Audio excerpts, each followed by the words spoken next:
Hello friends, welcome back to the channel. तो friends, आज मैं आपके लिए लेकर आई हूँ क्लास 9 एक और इम्पॉर्टेंट चैप्टर जिसका नाम है मेरा छोटा सा निजी पुस्तकालय। तो इसके जो लेखक हैं उनका नाम है धर्मवीर भारती। मेरा छोटा सा निजी पुस्तकालय। तो इस चैप्टर में लेखक ने अपने बारे में बताते हुए कहा है कि उन्होंने किस तरह से पुस्तकालय की यानी कि अपने लाइब्रेरी की पहली किताब से लेकर एक बड़ा लाइब्रेरी यानी कि एक बड़ा पुस्तकालय तैयार किया, उसे कैसे पुस्तकों को पढ़ने का शौक़ जागा और फिर किस तरह से उन किताबों को इकट्ठा करने का शौक़ जागा। अपनी पहली किताब लेखक ने किस परिस्थिति में खरीदी, लेखक ने अपने ऑपरेशन के बाद अपने पुस्तकालय में ही रहने का निश्चय क्यों किया, तो इन सभी के बारे में लेखक ने हमें इस चैप्टर में बताया है। तो चलिए इस चैप्टर को शुरू करते हैं। तो लेखक इस चैप्टर में अपने बारे में बात कर रहे हैं। लेखक साल 1989 जुलाई की बात करते हुए कहते हैं कि उस समय लेखक को तीन जबरदस्त हार्ट अटैक आए थे और वो भी एक के बाद एक। उनमें से एक तो इतना खतरनाक था कि उस समय लेखक की नब्ज़ बंद हो गई, सांस बंद हो गए, यहाँ तक कि धड़कन भी बंद पड़ गई थी। उस समय डॉक्टरों ने यह बता दिया, ये कह दिया कि अब लेखक के प्राण नहीं रहे, यानी कि अब लेखक जो है वो जिंदा नहीं रहे। लेखक कहते हैं कि उन सभी डॉक्टरों में से एक डॉक्टर बोर्जेस थे जिन्होंने फिर भी हिम्मत नहीं हारी थी। उन्होंने लेखक को 900 वोल्ट के शॉक्स दिए। लेखक के प्राण तो लौटे, पर इस प्रयोग में लेखक का 60% हार्ट सदा के लिए नष्ट हो गया। अब लेखक का केवल 40% हार्ट ही बचा था जो काम कर रहा था। लेखक कहता है कि उस 40% काम करने वाले हार्ट में भी 3 रुकावटें थीं, जिस कारण लेखक को ओपन हार्ट ऑपरेशन तो करना ही होगा। पर जो सर्जन थे वो हिचक रहे थे। सर्जन को डर था कि अगर ऑपरेशन कर भी दिया गया तो हो सकता है कि ऑपरेशन के बाद हार्ट रिवाइव ही ना हो। तो सभी ने तय किया कि हार्ट के बारे में अच्छी जानकारी रखने वाले जो दूसरे स्पेशलिस्ट थे, जो अन्य विशेषज्ञ थे, उनसे राय ले ली जाए। उनकी राय लेने के बाद ही ऑपरेशन की सोचेंगे। तब तक लेखक को घर जाकर बिना हिले डुले आराम करने की सलाह दी गई। लेखक ने जिद की कि उसे बेडरूम में नहीं बल्कि उसके किताबों वाले कमरे में ही रखा जाए। लेखक की जिद मानते हुए लेखक को वहीं लेटा दिया गया। लेखक को लगता था कि लेखक के प्राण किताबों के उस कमरे की हजारों किताबों में बसे हैं जो पिछले 40-50 साल में धीरे धीरे लेखक के पास जमा होती गई थी। ये इतनी सारी किताबें लेखक के पास कैसे जमा हुई, उन किताबों को इकट्ठा करने की शुरुआत कैसे हुई, इन सब की कहानी जो है वो लेखक हमें बाद में सुनाना चाहता है। पहले तो लेखक हमें ये बताना ज़रूरी समझता है कि लेखक को किताबें पढ़ने और उन्हें संभाल कर रखने का शौक़ कैसे जागा। लेखक बताता है कि यह सब लेखक के बचपन से शुरू हुआ था। लेखक अपने बचपन के बारे में बताते हुए कहता है कि उसके पिता की अच्छी खासी सरकारी नौकरी थी। जब बर्मा रोड बन रही थी तब लेखक के पिता ने बहुत सारा धन कमाया था, लेकिन लेखक के जन्म के पहले ही गांधी जी के द्वारा बुलाए जाने पर लेखक के पिता ने सरकारी नौकरी छोड़ दी थी।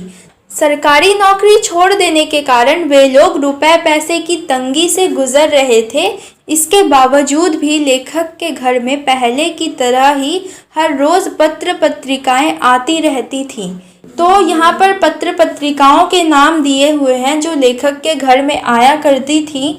आर्यमित्र साप्ताहिक, वेदोदम, सरस्वती, गृहिणी और 2 बाल पत्रिकाएं खास तौर पर लेखक के लिए आती थी, जिनका नाम था बाल सखा और चम्मच।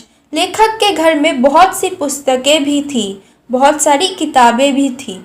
लेखक की प्रिय किताब थी स्वामी दयानंद की एक जीवनी, एक बायोग्राफी, जो बहुत ही अच्छे तरीके से यानी कि बहुत ही एंटरटेनमेंट वे में लिखी गई थी, मनोरंजक शैली में लिखी हुई थी। अनेक चित्रों से सजी हुई है, यानी कि बहुत सारे पिक्चर्स भी थे उसमें। लेखक की माँ लेखक को स्कूली पढ़ाई करने पर जोर दिया करती थी। तो लेखक की माँ लेखक को स्कूली पढ़ाई करने पर जोर इसलिए देती थी क्योंकि लेखक की माँ को यह चिंता लगी रहती थी कि उनका लड़का हमेशा पत्र पत्रिकाओं को पढ़ता रहता है, कक्षा की किताबों को कभी नहीं पढ़ता। कक्षा की किताबें नहीं पढ़ेगा तो कक्षा में पास कैसे होगा। इसलिए लेखक की माँ उनको जोर दिया करती थी कि अपनी क्लास की बुक्स को पढ़ो। लेखक स्वामी दयानंद की जीवनी पढ़ा करता था, जिस कारण लेखक की माँ को यह भी डर था कि लेखक कहीं खुद साधु बनकर घर से भाग न जाए। लेखक कहता है कि जिस दिन लेखक को स्कूल में भर्ती किया गया, यानी एडमिशन दिलाया गया, उस दिन शाम को लेखक के पिता लेखक की उंगली पकड़कर लेखक को घुमाने ले गए।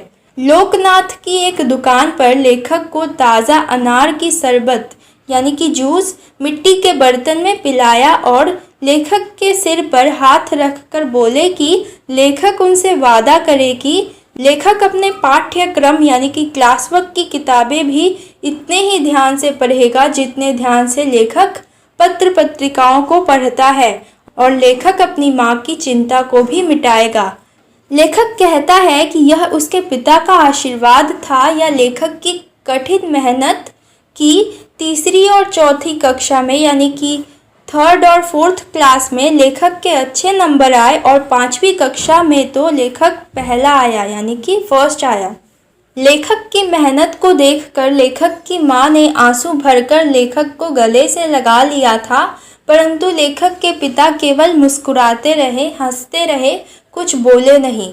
क्योंकि लेखक को अंग्रेजी में यानी कि इंग्लिश में सबसे ज़्यादा नंबर मिले थे, इसलिए लेखक को स्कूल से इनाम में 2 अंग्रेज़ी किताबें मिली थी यानी कि 2 इंग्लिश बुक्स मिली थी। उनमें से एक किताब में 2 छोटे बच्चे घोंसले की खोज में बागों और घने पेड़ों के बीच में भटकते हैं और इस बहाने उन बच्चों को पक्षियों की जाति, उनकी बोलियां और उनकी आदतों की जानकारी मिलती है। दूसरी किताब थी ट्रस्टी द रग, जिसमें पानी के जहाज़ों की कहानियाँ थी।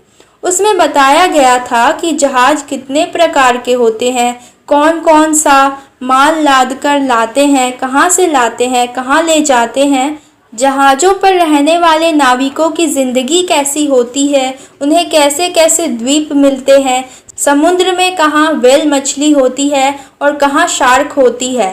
लेखक कहता है कि स्कूल से इनाम में मिली उन अंग्रेजी की 2 किताबों ने लेखक के लिए एक नई दुनिया का द्वार खोल दिया था। लेखक के पास अब उस दुनिया में पक्षियों से भरा आकाश था और रहस्यों से भरा समुद्र था। लेखक कहता है कि लेखक के पिता ने उनकी अलमारी से एक पोर्शन से अपनी सारी चीज़ें हटाकर यानी कि अलमारी के एक खाने से अपनी सारी चीज़ें हटाकर जगह बनाई थी और लेखक की वे दोनों किताबें उस खाने में रख दी थी, यानी कि उस पोर्शन में रखकर उन्होंने लेखक से कहा कि आज से यह खाना यानी कि यह पोर्शन तुम्हारी अपनी किताबों का है, अब यह तुम्हारी अपनी लाइब्रेरी है। लेखक कहता है कि यहीं से लेखक की लाइब्रेरी शुरू हुई थी, जो आज बढ़ते बढ़ते एक बहुत बड़े कमरे में बदल गई थी।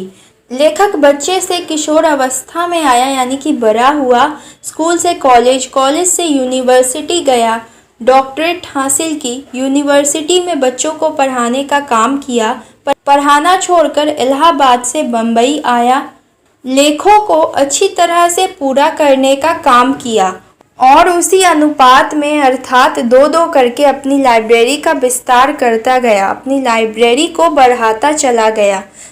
तो लेखक अपनी बचपन की बातों को बताते हुए कहते हैं कि हम लोग लेखक से यह पूछ सकते हैं कि लेखक को किताबें पढ़ने का तो शौक़ था, ये मान लेते हैं, पर किताबें इकट्ठा करने का पागलपन क्यों सवार हुआ। इसका कारण भी लेखक अपने बचपन के एक अनुभव को बताते हैं।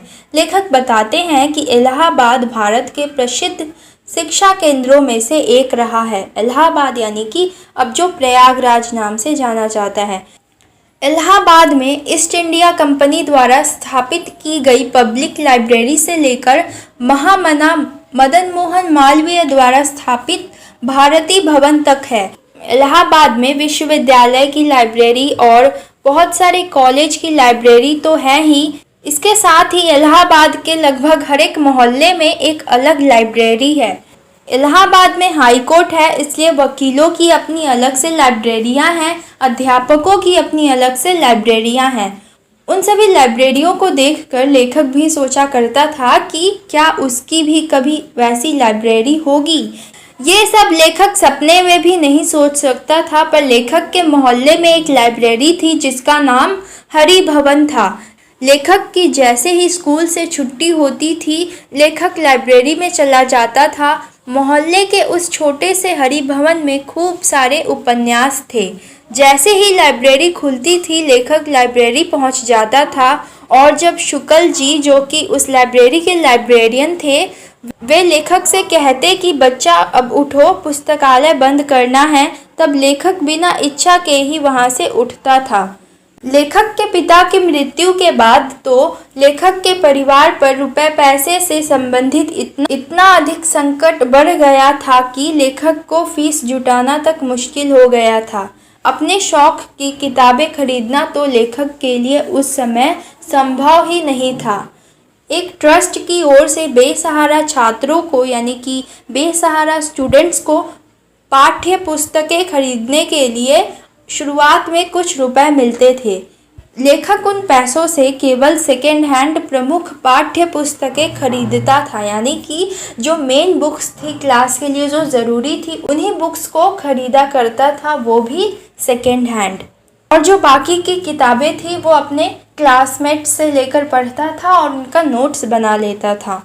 लेखक कहता है कि रुपए पैसे की इतनी तंगी होने के बाद भी लेखक ने अपने जीवन की पहली साहित्यिक पुस्तक अपने पैसे से कैसे खरीदी, यह आज तक लेखक को याद है।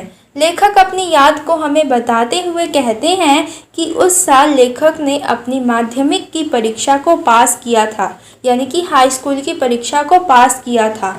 लेखक अपनी पुरानी पुस्तकों को बेचकर, पुरानी किताबों को बेचकर बीए की पाठ्य पुस्तकें लेने के लिए एक सेकेंड हैंड बुक शॉप पर गया। इस बार न जाने कैसे सारी पाठ्य पुस्तकें खरीद कर भी 2 रुपए बच गए थे, यानी कि लेखक ने सारी पुस्तकें खरीदी थी, सारी किताबें खरीदी थी, इसके बावजूद भी 2 रुपए बच गए थे। लेखक ने देखा कि सामने के सिनेमा घर में देवदास लगा था, न्यू थिएटर्स वाला। उन दिनों उसकी बहुत चर्चा थी, लेकिन लेखक की माँ को सिनेमा देखना बिल्कुल भी पसंद नहीं था। लेखक की माँ को लगता था कि सिनेमा देखने से बच्चे बिगड़ते हैं। लेखक ने माँ को बताया कि किताबें बेचकर 2 रुपए लेखक के पास बचे हैं। वो 2 रुपए लेकर लेखक माँ की सहमति से, माँ के परमिशन से फिल्म देखने गया। लेखक बताता है कि पहला शो छूटने में अभी देर थी और पास में लेखक के जान पहचान वाली किताब की दुकान थी। लेखक वहीं उस दुकान के आसपास चक्कर लगाने लगा। अचानक लेखक ने देखा कि काउंटर पर एक पुस्तक रखी है, देवदास, जिसके लेखक शरत चंद्र चट्टोपाध्याय हैं।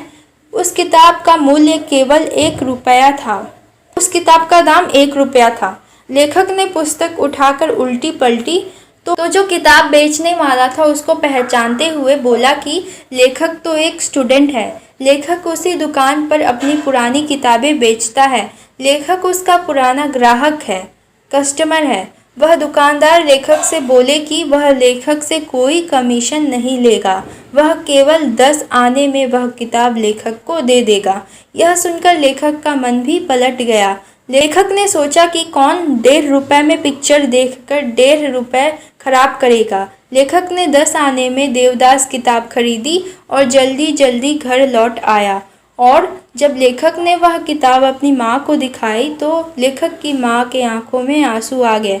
लेखक नहीं जानता है कि वह आंसू खुशी के थे या दुख के थे। लेखक यह बताते हैं कि वह लेखक के अपने पैसों से खरीदी लेखक की अपनी लाइब्रेरी की पहली किताब थी।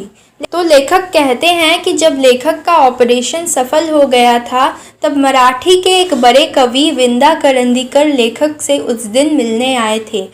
उन्होंने लेखक से कहा था कि भारती, ये सैकड़ों महापुरुष जो पुस्तक के रूप में तुम्हारे चारों ओर उपस्थित हैं, यानी कि ये जो सैकड़ों महापुरुष जो किताबों के रूप में तुम्हारे चारों तरफ हैं, इन्हीं के आशीर्वाद से तुम बचे हो। इन्होंने तुम्हें दोबारा जीवन दिया है। लेखक ने मन ही मन सभी को प्रणाम किया, विंदा को भी और इन महापुरुषों को भी। और लेखक ये भी मानता था कि उसके द्वारा जो जमा की गई पुस्तकें थी, यानी कि जो किताबें थी, उसी में उसकी जान बसती थी, जैसे कि तोते में राजा के प्राण बसते थे, जैसा कि उसने फेरी टेल्स यानी कि परियों की कहानी में पढ़ा था।